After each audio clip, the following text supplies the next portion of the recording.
Hello, everybody. Chapter 7, Stage Costumes. Chapter 7 begins on page 157 in the textbook. Clothing has often indicated or signaled a number of things regarding the wearer, including the following: position and status. Think in terms of what you would wear on stage if you were a member of royalty,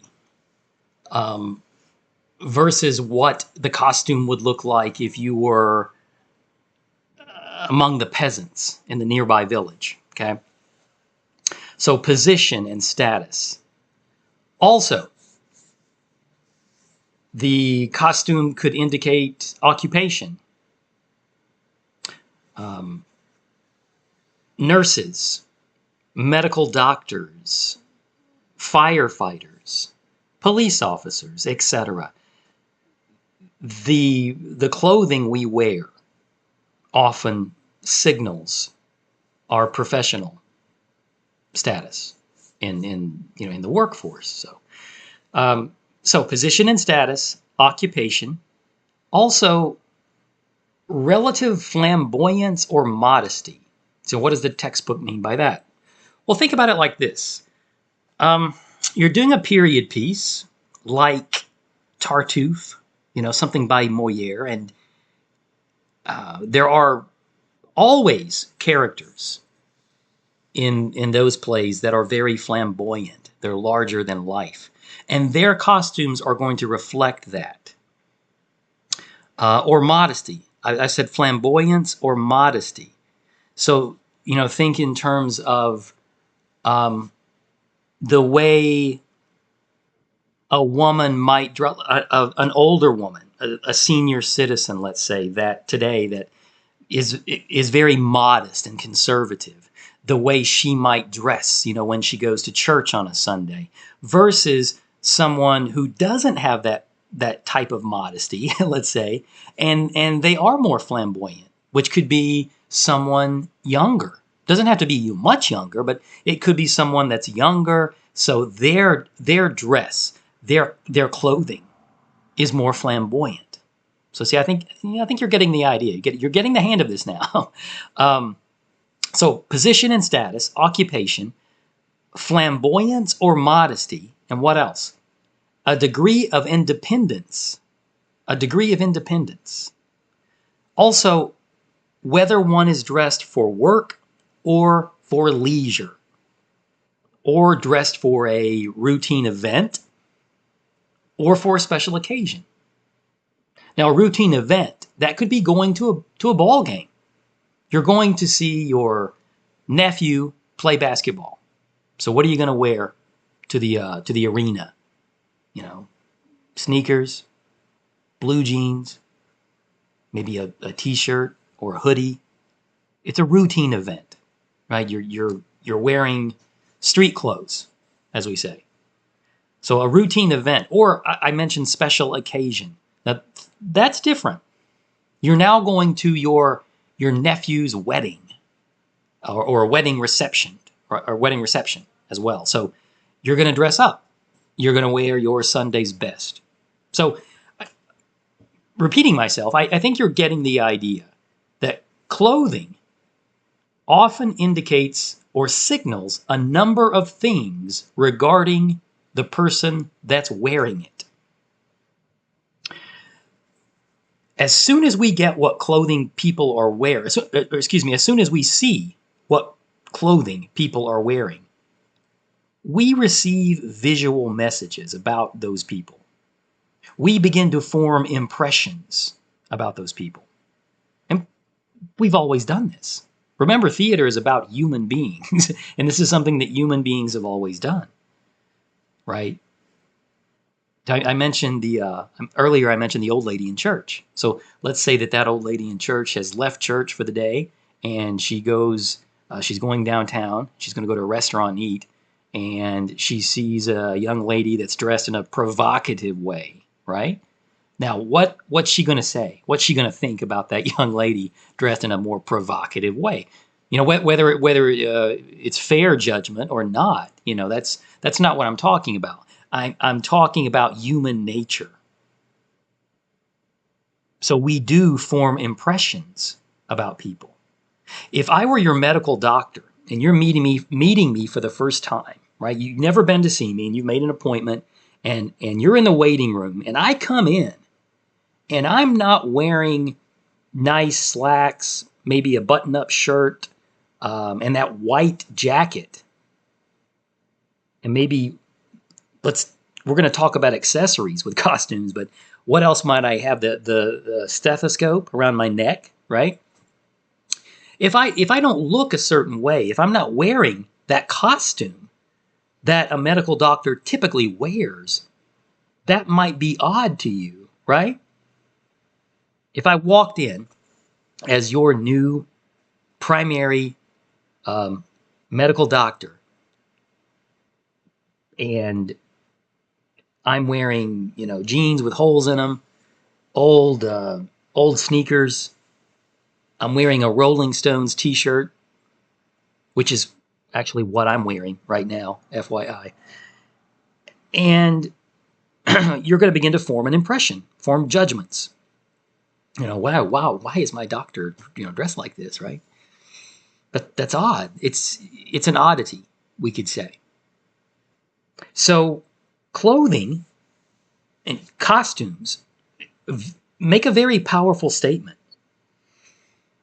In theater, clothing sends us signals similar to those in everyday life. But as with the other elements of theater that we're learning about, there are significant differences between the costumes of everyday life and theatrical costumes. Stage costumes often communicate the same information as ordinary clothing, with regard to position, status, occupation, etc. But on stage, this information is magnified because every element in theater is a focus of attention. I want to say that again. Every element of theater is a focus of attention. Costumes on a stage, they've got to meet other requirements not normally imposed in everyday life. Stage costumes should meet the following requirements. Okay, these are the objectives of stage design. Of costume design. Number one, they should help establish the style of a production. Number two, costumes should indicate the historical period of a play and the locale in which it occurs. The historical period and the locale. Is it ancient Greece? Is it Athens? Is it Stratford upon Avon? Is this a Shakespearean production? Or is it some other exotic land? Exotic geography. Historical period and the locale. In addition to being stylish and beautiful, costumes can convey a wealth of information to the audience. So I've given you two objectives, right? Establish the style of a production and indicating historical period and locale. Also, costumes can indicate the nature of individual characters or groups in a play. It can indicate their stations in life, their occupations. It can indicate their personalities. So I said individual characters, certainly, but I also said groups of characters in a play. So think about how costumes could signify a group of individuals in a play. If you had a group of actors on stage that were all clowns in a circus, well, they're all going to look and dress a certain way. So we're going to take that entire group and we're going to design costumes. It doesn't mean that their costumes can't be individual. That depends a lot on the costume designer's ideas. It depends on the director's ideas as well.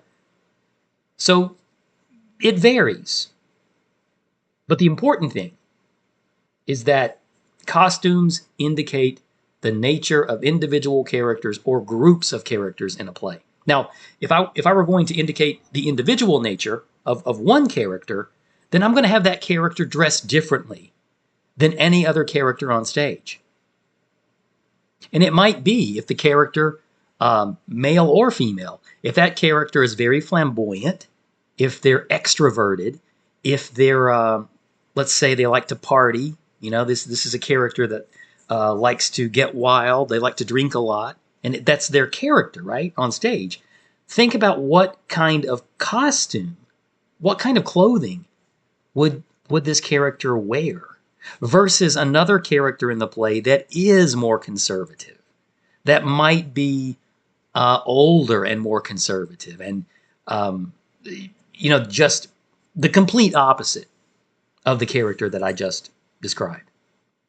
Okay, moving on to number 4. Costumes show relationships among characters, separating major characters from minor characters and contrasting one group with another. I'm going to move on with 5, 6, and 7 so you can get these 7 objectives, and we'll continue to talk about them as I cover the chapter. Number 5, where appropriate, symbolically convey the significance of individual characters, or convey the significance of the theme of the entire play. Meet the needs of individual performers is number 6. So you want to make it possible for a performer to move freely in a costume. They might have to dance in this costume. They might have to engage in stage combat. They might have to engage in a sword fight if it's a Shakespearean play, for example. Years ago, I was in Hamlet. I played Laertes in Hamlet, and I got to do a lot of sword fighting. So that was a lot of fun. So my point is, the costume needs to be changed quickly from one costume to another. You might have to go backstage and change out of one costume, put on another. So all of these things have to be taken into consideration.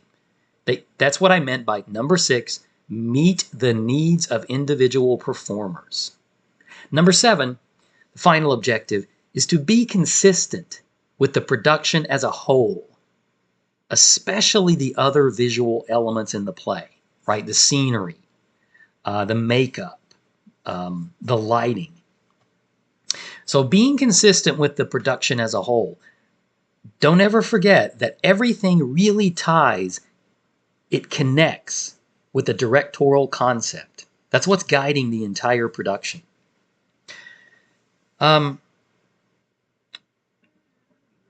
There are the various objectives of costume design are realized by the costume designer once they begin the process of costume design.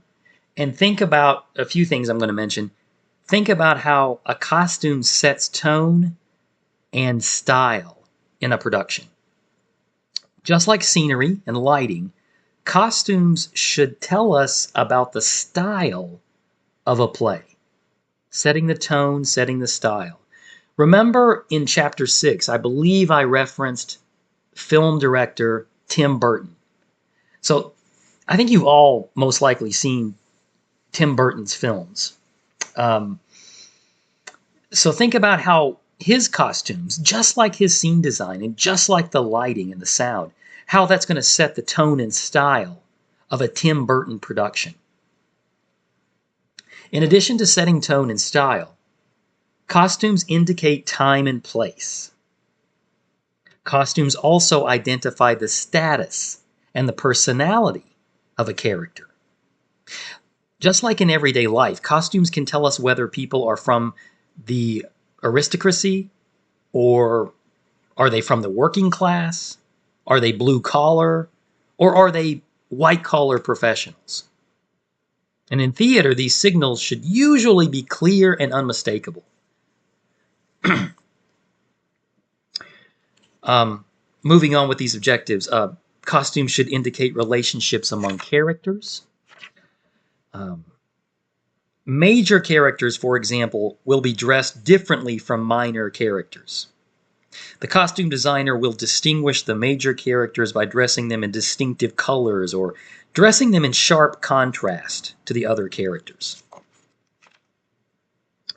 There are wonderful photos in this chapter. There are great photos in this textbook, throughout the textbook. And Wilson does a really good job of updating this textbook every few years, actually, with new information, new photos. Pages 160, 161.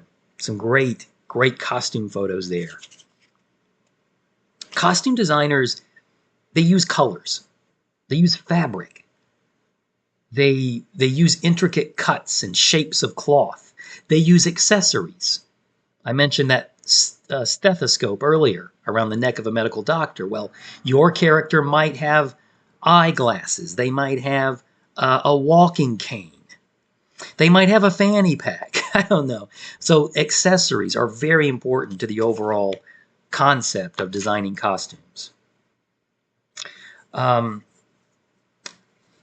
page 162, creating symbolic and non-human characters. In many plays, special costumes are called for to indicate abstract ideas or to give shape to fantastic creatures. Think about The Lion King, the stage musical The Lion King. Not just costume design, but we have puppetry, we have masks, other devices used to create outfits for, numerous animal characters: lions, tigers, giraffes, elephants. Lion King, by the way, that's an extraordinary costume design show. It's a completely different experience than watching the Disney animated film or the Disney, what do they call it, the live action film that they did a few years ago. Watching The Lion King on stage is a very unique and fascinating experience. The costumes are incredible. Puppetry, incredible. The masks, incredible. Stitchers. You need to know what a stitcher is, and that definition is on page 163. These are costume technicians that sew all of the costumes for a production. The stitcher. Also on page 163, the draper. Technicians who pattern, pin, and drape the fabric to fit the actors in a production. Those are drapers. So you'll need to know the difference between a stitcher and a draper. Also, continuing on page 164, other terms you need to be familiar with. One is called pulling, P-U-L-L-I-N-G, to pull a costume. If you pull a costume, you're choosing a costume from an inventory, and that's an inventory owned by the college or by the university or by the theater company. So we already have the costume in storage. We are pulling it for the play I'm directing. The other term is build. So in terms of costume design, in a play, you're either pulling that costume or you're building that costume. And to build, of course, is to create a costume from scratch in a functioning costume shop. So, the costume designer's resources, beginning on page 164. The first is line. Line, shape, and silhouette.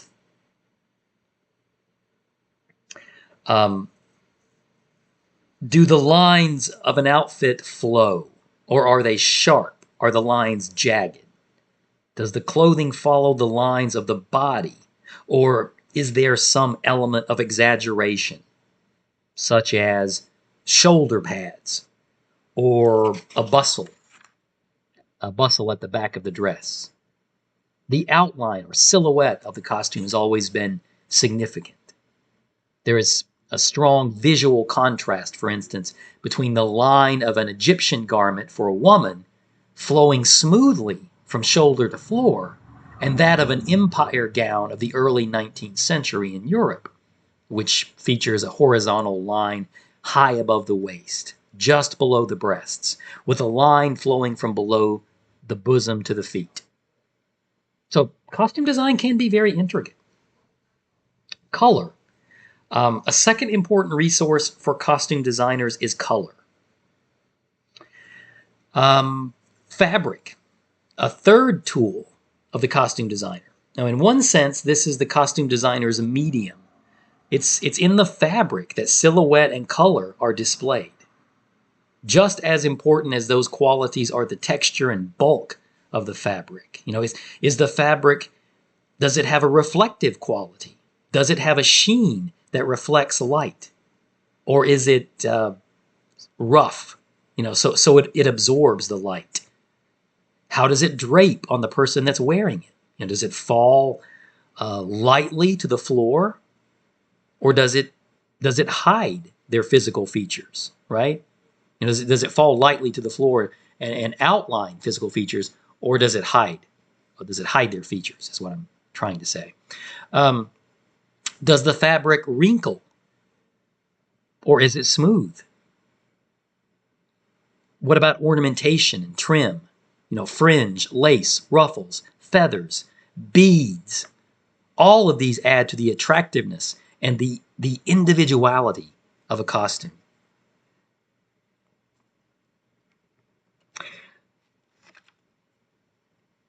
Costumes, by the way, are the most personal element in theater. The most personal element. More personal than lighting, more personal than sound or set design. Why? What makes costumes so personal? Well, think about it. You're wearing it. The actor is wearing the costume.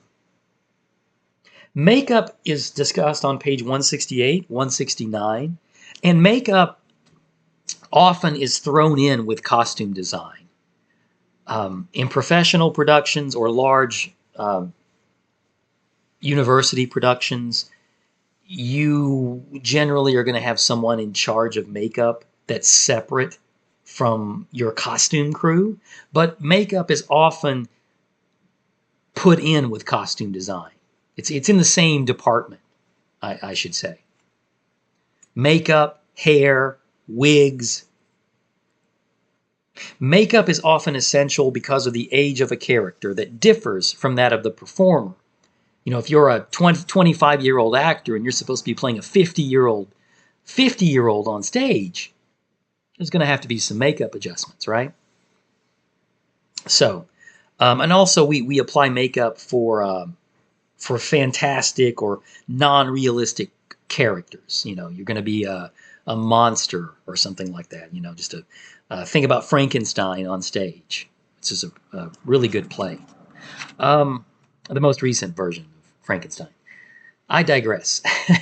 Hairstyles and wigs are discussed in greater depth on page 171. More great photos, pages 172, 173, and accessories are discussed on page 175 that I've been mentioning throughout the lecture. A number of accessories, hats, walking sticks, jewelry, purses, umbrellas, the list goes on. All of these items instantly refer to various historical periods. And they also make visual statements about the character, about the location of the character.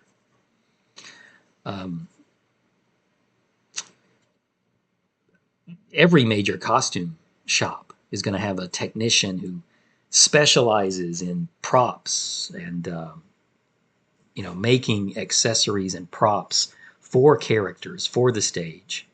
Or even if you're not crafting it, if you're not making the prop, you're going to have to go out and find it or pull it. Like I said, you could pull a costume from storage. You're going to pull that prop.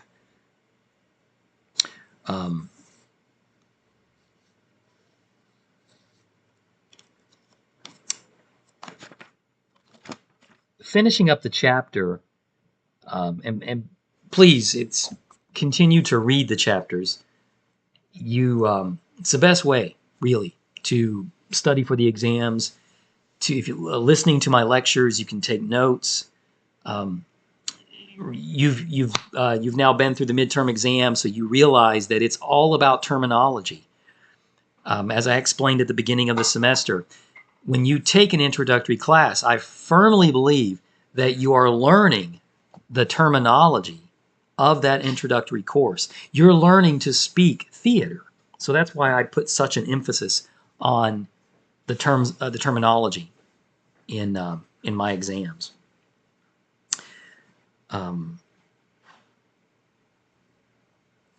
So to finish up, let me ask: Did costumes help? Do they help you understand conflicts? Right, differing social groups, interpersonal relationships. So I want to leave you with that thought.